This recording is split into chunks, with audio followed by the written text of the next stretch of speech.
La crisis mundial por coronavirus fue algo que tomó por sorpresa a todas las regiones del mundo, a raíz de los primeros casos de contagio detectados en la ciudad china de Wuhan en noviembre del 2019. No fue hasta los meses de febrero y marzo del 2020 que se alcanzaron cifras de contagios y fallecimientos alarmantes en Europa, y fue en ese momento también cuando la infección comenzó a invadir todo el territorio americano, comenzando así una etapa de histeria e incertidumbre. Esta es la primera parte del reportaje especial sobre el confinamiento en América Latina.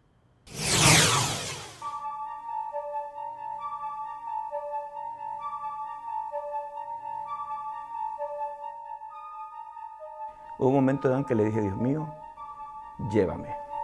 Teníamos miedo de distribuir el oxígeno. Esto era meterse en una balacera en ascensor. Estas son las voces y los actores que forman parte de una pandemia mortal que azotó a la ciudad de Guayaquil, urbe que en sus momentos más críticos fue considerada epicentro de la pandemia no solo en Ecuador, sino también a nivel de Latinoamérica. Aquí empieza un resumen especial del año de confinamiento que vivió la ciudad de Guayaquil. Bienvenidos.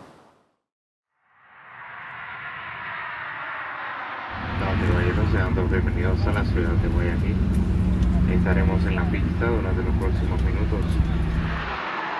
Y hoy tenemos que informar que tenemos el primer caso confirmado de coronavirus en el Ecuador. Pensé que iba a superarlo fácilmente, cosa que no fue así.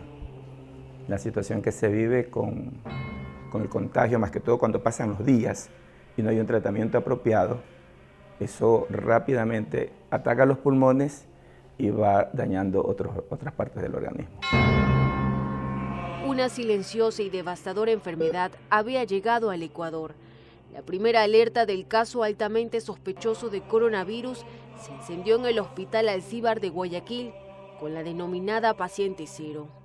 Se trata de un caso importado, una ciudadana ecuatoriana que reside en España, que ingresó a nuestro país el 14 de febrero.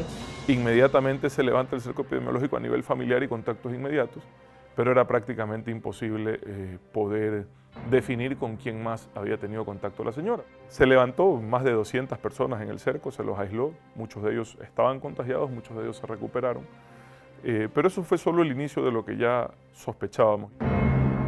A la par, medicinas como paracetamol, acitromicina, aspirina, losartán, vitamina C y otras escasearon.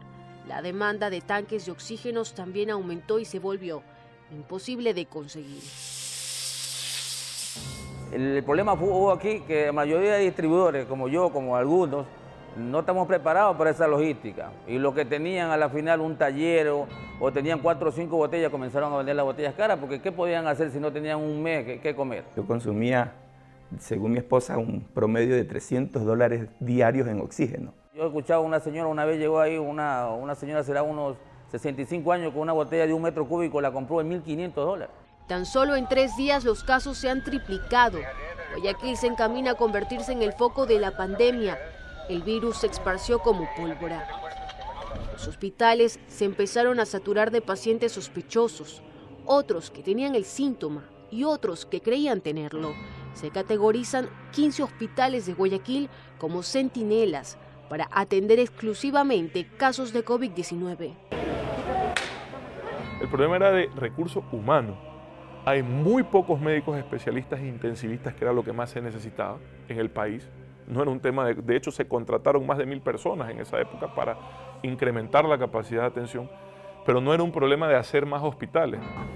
La falta de experiencia con el manejo del virus pues, nos hizo muchas de las veces dudar en el tema diagnóstico, coger caminos cerrados y manejar de una forma no apropiada el tema del coronavirus, porque al principio se pensaba que era un dengue, un rebrote de dengue, y en realidad la cepa ya había estado sembrada en la sociedad desde mucho tiempo atrás. El procesamiento de las pruebas, ese centralismo de llevarse la prueba a Quito, procesarla y analizarla allá y luego devolverla a la ciudad, pues era una pérdida de tiempo brutal